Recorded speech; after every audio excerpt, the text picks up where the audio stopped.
大家好，今天跟大家谈几个问题吧，就是关于互联网这一块创业的。那么互联网创业的话，其实有多种办法，多种渠道。当然，我目前只对我自己操作过、经历过的，谈一点5点自己的一个看法。第一，很多人给我问到，买个负债的时候适合创业吗？其实负债的时候真的不适合创业，这是真的是一种心得吧。我也看了很多学员，还有自己的一些身边的朋友，很大的一个体会就是负债的时候不适合创业。原因在哪里？很多人负债的时候，他那个心态就不稳，可能我们背负网贷啦，或者信用卡啦，或者其他人借的钱呢，这时候我们心里就特别的不平和，特别急躁，容易产生一个致命的问题，就是急于求成。前2天一个学员就是上来给他说的好好的平台，他上来就是一阵神操作，结果呢，跟他讲完我的一些操作方法以后的话，他就感觉茅塞顿开，豁然开朗。然后跟其他朋友交流以后，他感觉有个捷径，然后他就去走了。没几天，账号被封了，被处罚了。那等于他前面做的1周多的工作都是无用功，没有一个积累。没有积累的东西就是会推倒了重来，然后回过头来告诉我这个项目不挣钱。我说你具体做哪些不挣钱？把账号要过来看了一下，我就知道原因了。我说你这样，你如果想做，你就好好做；如果不想做，不要浪费时间。他说我现在负债比较多，我就想早日上岸。我说你要把负债忘记了，千万不敢把负债这种心情背负到去做项目当中。我们测试一个项目，有时候长达1、2个月、3、4个月，甚至半年的时间在测试，然后等到它爆发那一刻。所以，负债的情况下，不建议来互联网创业。这是很多人不愿意去讲的，都会给你告诉你，没事儿，不管你什么样的基础，不管你什么样的情况，你都可以做我这个项目，有多挣钱多挣钱，那是错的。他挣钱不一定你挣钱。就像我自己复制的项目，可以说是60%、70%是成功，70、80%是成功的，但是还有30、40%的人可以说挣到很少的钱，这也是我一直心里感觉到很内疚的地方。所以我现在的话，基本上跟我学习的，我1个月也就收4个，多余的就不收了，因为要讲求质量，因为培训这块不是我主要的营收。我只是想通过这个方式来提高一个门槛，筛选一些合适的互联网创业的朋友，我们一起来做项目，一起后期可以合作的。这是第一个观点。第二，做自媒体，我想到几个必然经历的阶段。第一个阶段就是说，我们会去网上查阅大量资料，我们会看到哪个项目挣钱做哪个简单来得快，我们做哪个。那最让人头疼困惑的就是很多引流的人在网上发布了一些挂机赚钱什么躺赚的内容。你现在信息这么发达的时代，你用你的脑子想一想，就是挂机很简单，电脑一开放，那软件一下挂机就能挣钱，请问能挣几个钱吗？其实这就是他发现了一个小的窍门，把它拿出来做一个卖点，然后吸引你过去看了以后做一个推广罢了，引流的。如果那么挣钱的话，他自己挂的呢，可以量产呀，可以包个机房挂在那呀，那多挣钱呀！所以这个道理我们一定要想明白。所以我们查阅很多的资料，不要去找那种短平快、没有门槛的东西。也许今天可能挣了个几块，所有的投入和时间精力，你在一定程度上是不成正比的。那我们选择项目是什么？做有积累的，可以持续的，去有产出的。不是说你今天学习这个项目去做这个项目，它明天就有产出，不现实，不现实。我之所以在9月份整整1个月去挑战10几万的收入的时候，我也前面做了一定的积累啊，甚至大半年的积累，没有说是上来就让你很成功去做一个事的，不现实。或者就是说，人家研究的方法花了大半年或者几个月去测试的方法，就是你听他简单那么一讲，他免费能告诉你啊，不现实的。凭啥人的劳动价值免费告诉你？而且，就算是他给你透露一点，你一看就会一做就死，因为你不知道项目具体的细节是怎么跑通的。所以在开始去做互联网创业项目的时候，第一个阶段，我们认真的先问自己能去做啥。互联网只是一种展现和引流的形式，它并不是说是它是个万能的。我打个比方，我现在让你改变你的性格，你现实吗？不现实的问题，因为木已成舟了。那作为新手要是进入互联网创业这个阶段的话，那我们一定要评估自己：一，你自己对互联网、对电脑、手机的操作熟悉吗？你的文化层次、你的认知范畴，然后再去决定哪些可做，哪些不可做，评估自身的一个优势。或者你是做某项工作的，只需要把你的工作内容整理以后，形成你自己的一个思维体系，放在互联网上进行展示就完事儿了，没有多复杂的问题。那么第一个阶段找准定位以后的话，第二个阶段就是认真去跑，把项目跑通。我需要付出什么？钱在哪里？谁来给？能给多少？我们要去测完以后就是量产。这就是经历这个3个阶段。那有些人的话，在第一个阶段就把自己干趴了，基本上就是3000打鱼2000晒网，他不会持续的做一个价值的输出。原因在哪里？因为他做的东西他自己也不清楚，只是说这个流量好我就做这个，导致了做2000后面就没心情做了，因为咱没看到多大收益啊。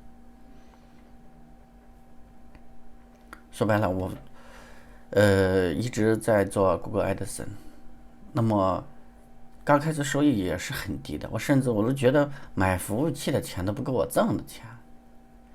但是我看到了钱是谁给的，我的擅长点在哪里，怎么能把它发挥到极致最大化，那么它上面就能挣钱。那么油管我做的不咋地，但是通过10月份开始简单努力了一下，现在也开通了收益，粉丝迅速的从那个几百粉，大家可以看一下我以前的视频，就是200多粉，我也公布过，迅速的涨到1000多粉，现在是1400多粉了。这就需要你一个长期的去积累，它才能去做的。如果说我们在第一个阶段的话，找不准定位，一阵神操作，后来自己也丧失了信心了，那就没法做这个项目。那第3点我要说一下，自媒体真正收益那么高吗？确实，自媒体的收益是很高，但是呢，这里面存在一个经济学当中说的2-8原则，只有20%的人挣到钱，80%的人基本上都是跑回的。今天可以肯定的这么告诉你，这个80%的人是什么？分为第一类啥，没找准方向；第二类就是来投机倒把的；第三类就是说来挣个快钱，也不考虑长期发展的；第四类是啥？闷着头，跟那个驴拉磨子一样的，毛驴，古代那种毛驴拉磨子这样转，眼睛蒙着，自己不看方向，也不看任何，就认为自己是对的，那就是自嗨型的。自嗨型有个什么缺点呢？它是去觉得自己的一个认知范畴去做的内容，希望大家能得到认同和喜欢，那骗似的。就像现在打个比方，你现在买手机的时候，还有人跟你讲，前后摄像头双卡双待 MP3、MP4，没人讲了吧？那以前呢，早在10年、20年前，很多人就跟你讲，买手机的时候，有双卡双待 MP3、MP4，前后摄像头，对不对？这就是当时的一种主流方式，所以你跟时代的潮流不能脱节，不能脱节。那么，如何成为20%的人呢？其实这里面，也就是我前面说的，经历的3个必然阶段。这个3个阶段是无法去逾越的，就像小孩冬天1、2岁的孩子，屁股露在外面，冻得红红的，为什么不给穿个有裆裤，还给穿个开裆裤这样冻着呢？是因为啥？他的生活在这个阶段，他没办法去自理，为了方便上厕所干什么？那就是穿个开裆裤。那等到那3、4岁以后呢，穿有裆裤，就是因为你经历这个阶段无法预约的，你预约以后，你必然会反过头来再去弥补，就跟补作业一样的，有翻工重去做的。所以这种推倒重来是很麻烦的，我不太建议这么去做。那20%人是做什么？20%里面分为3种档次。第一种档次是什么？纯靠体力的，就是那种搬运呀、简单的混剪呀，这纯靠搬运的，纯靠体力来干活的，以量取胜的。第二类是做什么？第二类是做优质内容，做思想，做亮点。一个视频发出去，或者一个内容做出去，让人看的是愤怒啊、高兴啊，还是学到东西呢？你总有一种情感的波动，并不是说是你频频的发出去，那没有用的，平台也不会给你推。那第3人是高阶阶段，他是玩模式、玩方法、玩杠杆。他就是说，在一个认知的范畴内，他做一种体系化的东西。这个话有点拗口，再简单一点说吧，就像自媒体的教学培训，他把模式跑通以后，做了这些内容以后，他把课程做成体系，然后就像工厂化的可以量产。如果你不清楚这块，我给你课件，我给你1对1教你，这就是高阶阶段。再打个比方，就像我们现在都用的那种配音啊什么，它一次生产出来以后，它后续只需要去服务大家就行了，这就是高阶阶段。还有第2类型，就是说做特定化产品输出、价值输出。那我们很多上面有看出书的，或者出资料的，自媒体玩法的，对不对？一大堆。然后第3类是做品牌的，做品牌，比如在自媒体行业人做的特别好，这种大佬对项目做一个定位分析测试以后，这直接做这个品牌，而不是在做个人了，不是在做某一个项目怎么挣钱呢，是做品牌的。这就是20%里的3个阶段玩法，3个阶段的分层就是这么样的。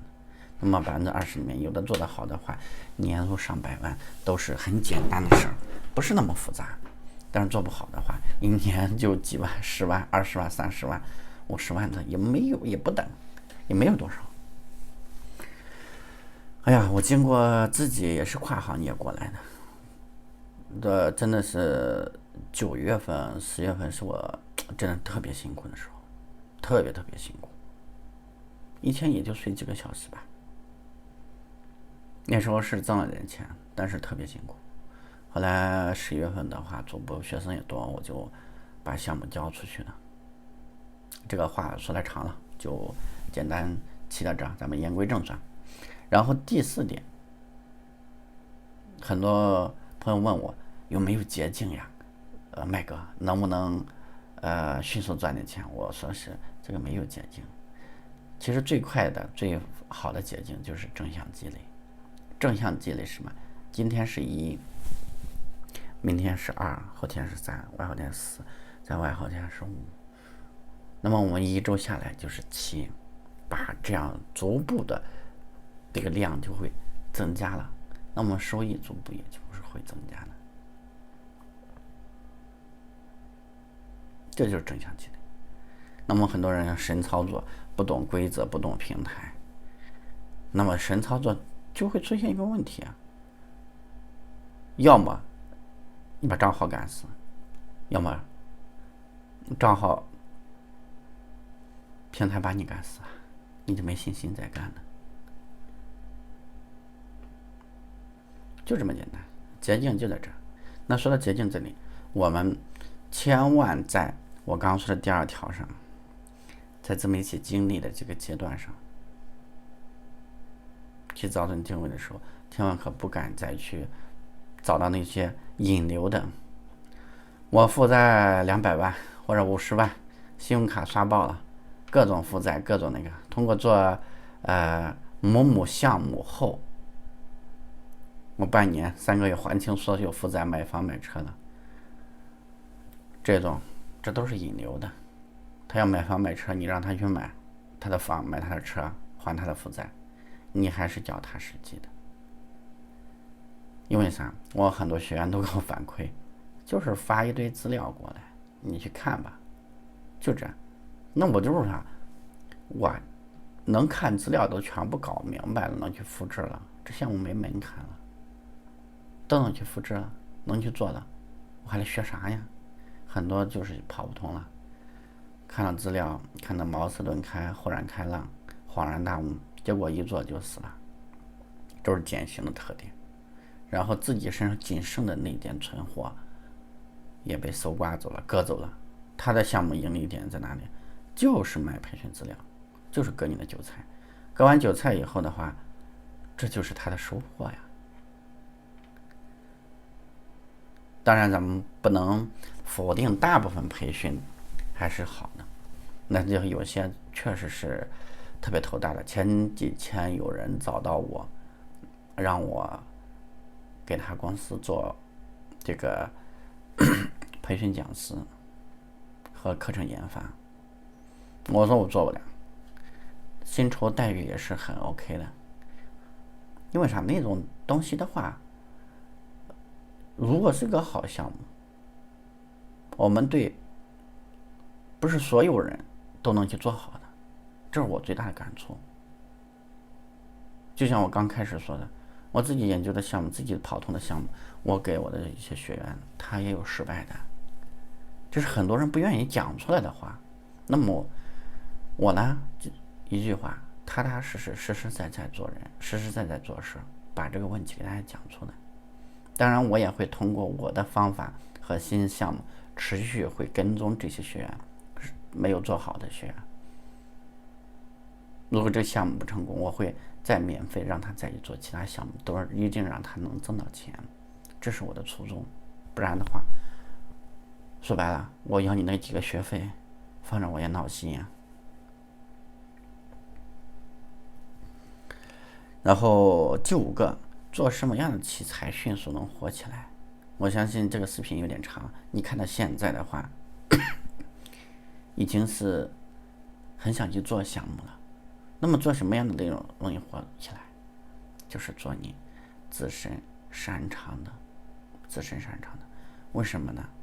很多人说，那你不是瞎说吗？你做你自身擅长的，我自身擅长的东西太多了，选其中特别喜欢的，愿意做的。因为这样的话刚开始没有多少量，等量变引起质变，你积累到一定量的时候，它自然就会爆发起来。也就是说一生二，二生三，三生万物，这个道理。因为你去做跨行业或者特别你不清楚的东西，做出来基本上没有灵魂，没有灵魂，你也做不到持续的输出，所以呢，你赚钱那就是个大问号了。这就是我今天给大家分享的5点内容，我希望能对大家有帮助，我以前把互联网赚钱这一块，我感觉可神奇了，觉得这样的内容很简单嘛，其实并不是那么简单。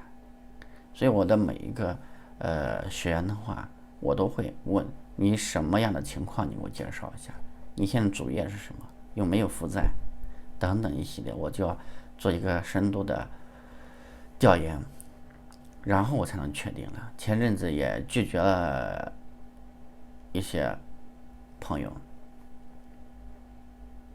上来就是说让我带他，我问了一下情况，没有带，因为学员也是需要进行筛选的，不是说你拿钱来我就能带你的。为啥呢？你这个基础啊各方面，如果说不行的话，带你是把钱花了，我落下，要是做不好，我落下的是心不安呀。作为我们这个年龄的人，其实我们做事更多的就是说多积一点福报，给自己多积一点福报。你能做，我评估了你能做，那就做；做不成，宁愿不去接这个事儿。最后祝大家在互联网创业的道路上越走越好。大家有什么问题，可以关注我的公众号麦田 MT， 也可以给我留言。谢谢大家。